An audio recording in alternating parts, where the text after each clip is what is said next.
Om Shanti. Good morning. साकार मुरली 22 जनवरी 2024।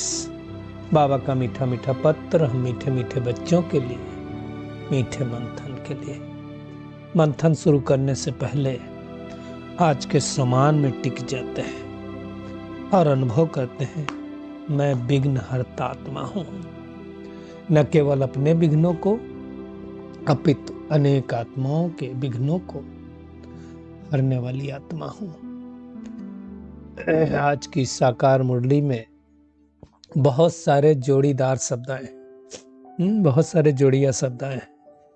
तो उन जोड़ियों को हम समझेंगे और उसके आधार से मुरली की गहराई में जाएंगे। पहली जोड़ी है सुख और दुख की जोड़ी। दूसरी जोड़ी है सतयुग और कलयुग की जोड़ी। अगली जोड़ी है स्वर्गवासी और नरकवासी की जोड़ी।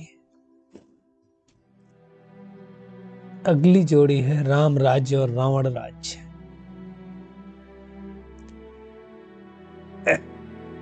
पांचवी जोड़ी है देवता की और असुर की। छठी जोड़ी है नई दुनिया और पुरानी दुनिया। देखो वही बातें हैं, लेकिन डिफरेंस क्या है वो समझेंगे।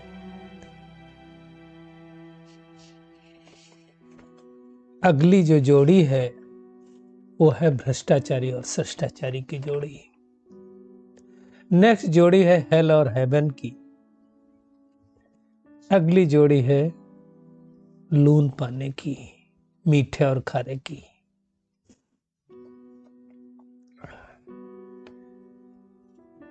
ईश्वरीय बुद्धि अगली जो जोड़ी है और आसुरी बुद्धि की जोड़ी है।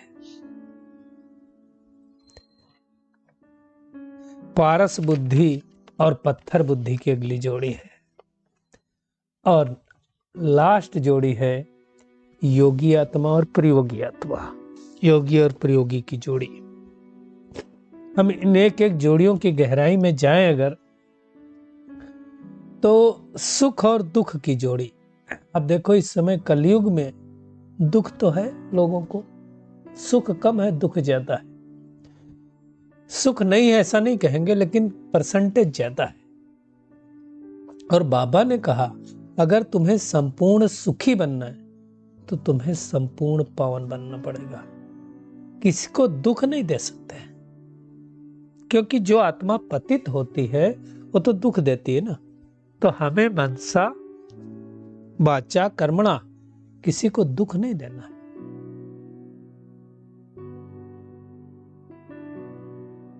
तीनों तरह से हमें अपनी चेकिंग करनी है।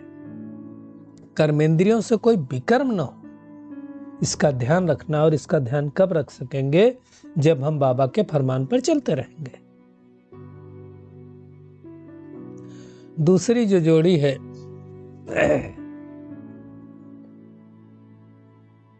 पत्थर और पारस। बाबा कई बार कहते हैं ना, पत्थर बुद्धि से पारस बुद्धि। लोहा भी पारस के संग में आकर के लोहे से पारस बन जाता है। बाबा कहता है पारस बुद्धि अगर बनना है तो क्या करना पड़ेगा? एक तो परमात्मा को पारसनाथ कहा जाता है, उसके साथ कनेक्शन जोड़ना पड़ेगा। तो उसके संग में आएंगे तो हम भी क्या बन जाएंगे? लोहे से पारस बन जाएंगे। दूसरा बाबा ने आज कहा नारायणी नशा चाहिए।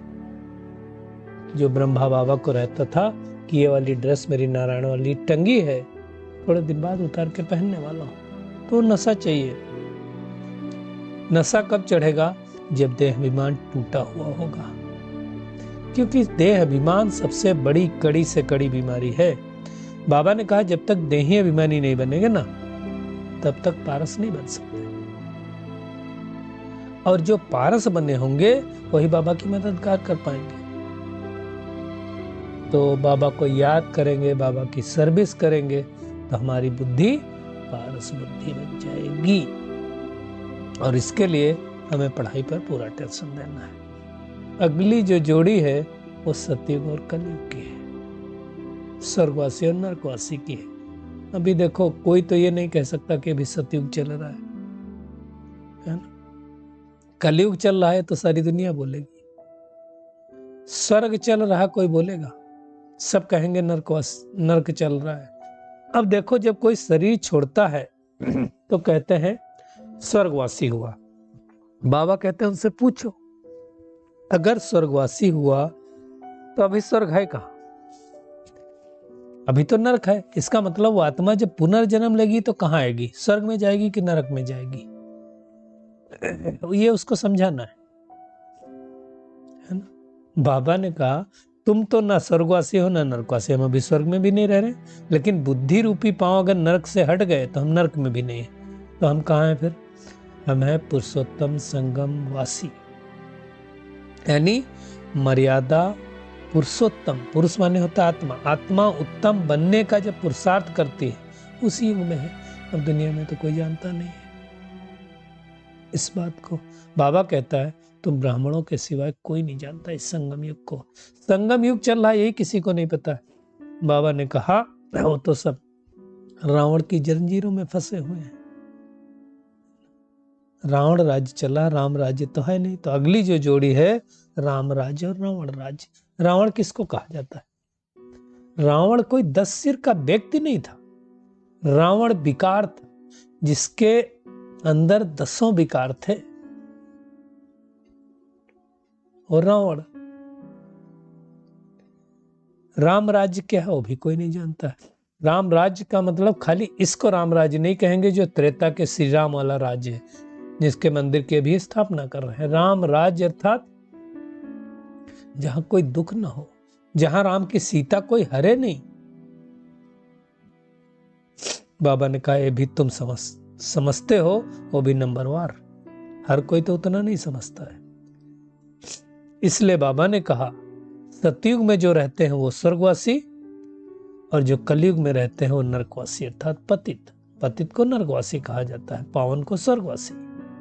पावन का मतलब तन भी पावन, मन भी पावन, यानी आत्मा भी पावन। तो शरीर तो मिलता है पावन। बाबा ने कहा तुम दुनिया में प्रश्न पूछ सकते हो कि तुम स्वर्ग में हो या नरक में, नरकवासी हो या स्वर्गवासी हो, देवता हो असुर हो। अगली जो जोड़ी क्या है? देवता हो असुर। क्या फर्क होता है? जो आत्मा दैवी गुण धारण करती है वो देवता, जो आसुरी गुण धारण करती है वो असुर। अब दैवी गुण क्या है हम सबको मालूम है? पवित्रता, हर्षित मुक्ता, मधुरता, सत्यता, ऐसे 36 गुण है। वो क्या है? अभी हम सबने भट्टी किया ना, तो वो जो 36 गुण है वो दैवी गुण है। आसुरी गुण फिर क्या है? किसी को दुख देना, पतित बनना, विकारों का प्रयोग करना, गाली गलौज करना, दुख देना, ये सब क्या है? आसुरी गुण है। जिसके अंदर 10 विकार हो असुर। अब देखो रावण असुर था तब तो हर साल जलाते हैं, नहीं तो क्यों जलाते? उसको जलाने की क्या पड़ी थी? फिर अगली जो जोड़ी है नई दुनिया और पुरानी दुनिया का। अभी किसी से भी पूछो, हम तो खास करके जब कोर्स कराते हैं तो पूछते हैं अभी कौन सा युग, तो सब कहते हैं अभी तो नरक चल रहा है। फिर जब पूछते हैं कैसे पता चला भाई नरक चल रहा है, तो कहते हैं भाई दुनिया की हालत देख करके तो यही लग रहा है कि अभी नरक चल रहा है। तो यानी पुरानी दुनिया चल रही, नई दुनिया तो नहीं है कहेंगे इसको। तो ऐसा करके समझाना है। बाबा ने कहा ये सारी बातें तुम अंग्रेजी, गुजराती, किसी भी लैंग्वेज में लिख सकते हो तो लोग समझें कि मैं सतयुगी रामराज निवासी हूं या कलयुगी। और अगर समझ में आ गया कि मैं कलयुगी हूं तो पूछें कि मैं कलयुग में हूं तो सतयुग में जाने के लिए क्या करना पड़ेगा? सतयुग में जाना है तो संगम युगवासी बनना पड़ेगा। अगली जो जोड़ी है भ्रष्टाचारी और शिष्टाचारी की। अभी हर आत्मा भ्रष्टाचारी है, श्रेष्ठाचारी नहीं है। शिष्टाचारी तो आकर के परमात्मा ही बनाता है। जो आत्मा देह अभिमान के बसीभूत है वो भ्रष्टाचारी। जो देही अभिमानी है, आत्माभिमानी हो, शिष्टाचारी, वो कोई है नहीं, इसलिए सब भ्रष्टाचारी। ईश्वर को ही सर्वव्यापी कह देते तो और क्या कहें। अगली जोड़ी है हेल और हेवन। एक ही बात है, स्वर्ग और नरक। अभी क्या है? हेवन नहीं है, गार्डन ऑफ अल्लाह नहीं है, हेल है। तो आजकल तो लोग कहावत में व्हाट द हेल, मतलब हेल की तुलना ऐसी की गई, नरक मतलब उससे गड़बड़ कोई चीज नहीं होती, और नरक में सब रह रहे हैं। तो नरक को स्वर्ग बनाने के लिए तो भगवान आया हुआ है, वही आकर के सिखा रहा है कि आपस में लून पानी नहीं होना। लून खारे को बोलते हैं, चीनी मीठे को बोलते हैं। तो वो नहीं होना है, हमें मीठा बनना है, खारा नहीं बनना है। बाबा ने कहा गीता में भी जो बनी हुई है, आटे में नमक जितना ही सत्य है, बाकी कोई सत्य नहीं है।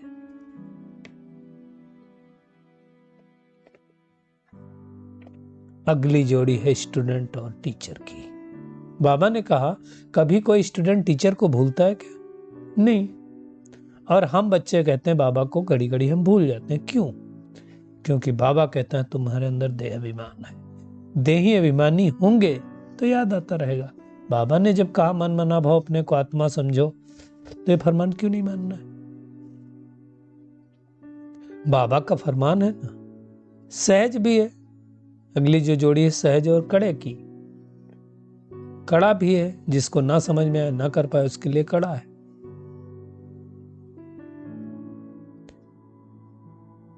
अब बाबा कहता है अगली जो जोड़ी है जिस्मानी और रूहानी। जिस्मानी पढ़ाई तो जन्म जन्मांतर करते हैं, अब रूहानी पढ़ाई अच्छी रीत से पढ़ो। जिस्मानी पढ़ाई तो हम बड़ी मेहनत से पढ़ते हैं, जीवन के आप देखो 15-20 साल तक तो पढ़ते रहते, 5 साल से, आजकल 5 साल क्यों, 3 साल से चालू होती पढ़ाई, और 14-15 साल 16 साल तो पढ़ते हैं, जब तक 20-22 साल के होते हैं, 24 साल के। तो वो पढ़ाई इतनी मेहनत से करते हैं, तो ये भी करो।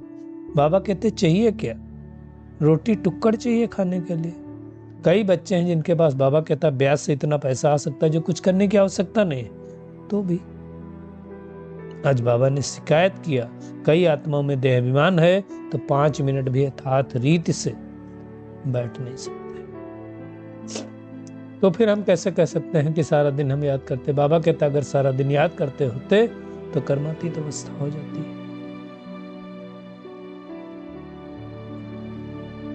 आज बाबा ने स्पष्ट कहा दुख नहीं देना है, पावन बनना, दुख नहीं देना है।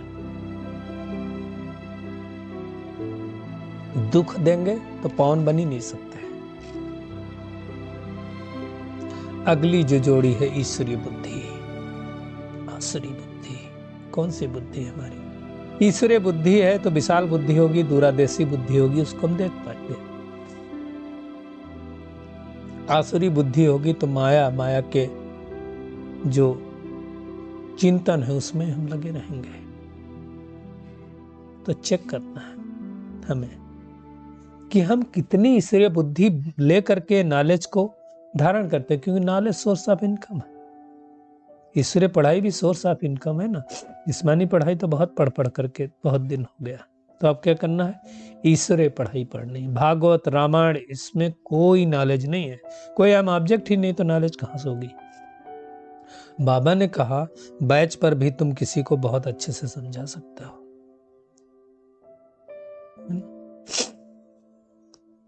बाबा ने आज तो बैच को कहा है तो तुम्हारे लिए जैसे गीता है, इसमें सारी पढ़ाई है। दुनिया में मनुष्यों को तो गीता याद रहती ना, तो बाबा कहते बैच देख के तुम्हें याद आए। पूरी गीता मतलब सब कुछ समझा सकते हो।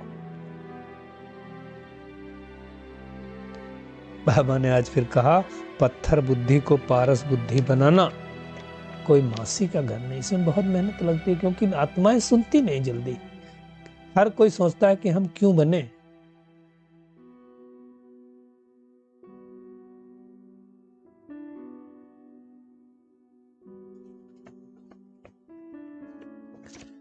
बाबा कहता है कि जो अच्छे सेंसिबल बच्चे होंगे ना, उनको यही ध्यान रहेगा कि मैं शरीर आत्मा थी, शरीर बन के वापस जाना है।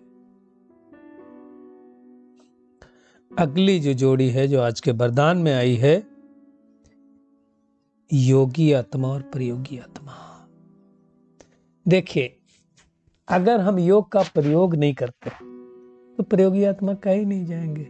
योग का प्रयोग करो, यूज करो। जो आज का वरदान है, योग करने और कराने की योग्यता के साथ साथ प्रयोगी आत्मा भाव है ना। बाबा ने कहा योग करने कराने में तो बड़े होशियार हैं, ऐसे प्रयोग करने में योग्य बनो और बनाओ। प्रयोगी जीवन की आवश्यकता, प्रयोग करके ठीक करो, अपने को ठीक करो, अपनी बीमारी को ठीक करो, दूसरे को ठीक करो।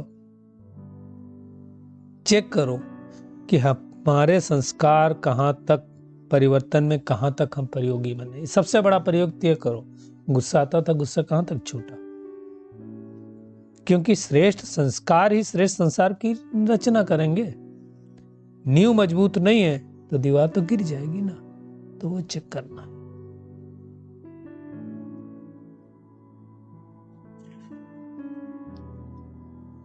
अगली जोड़ी भी है संग और रंग।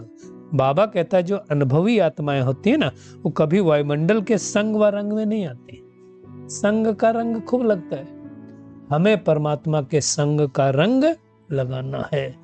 तो आज का टेक होमवर्क यही है कि मनसा वाचा कर्मणा हमें पवित्र रहना है।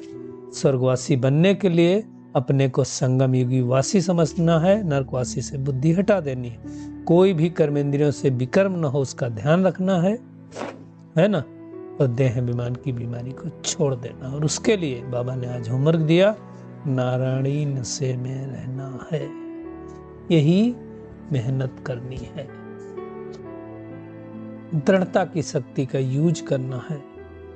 मेरा कुछ नहीं, सब कुछ परमात्मा का। तो मेरे को तेरे में बदल देंगे तो निर्विघ्न रहेंगे। शुक्रिया मीठे प्यारे बाप दादा, शुक्रिया आप सभी का इस मीठे मंथन के लिए। अच्छा, ओम शांति।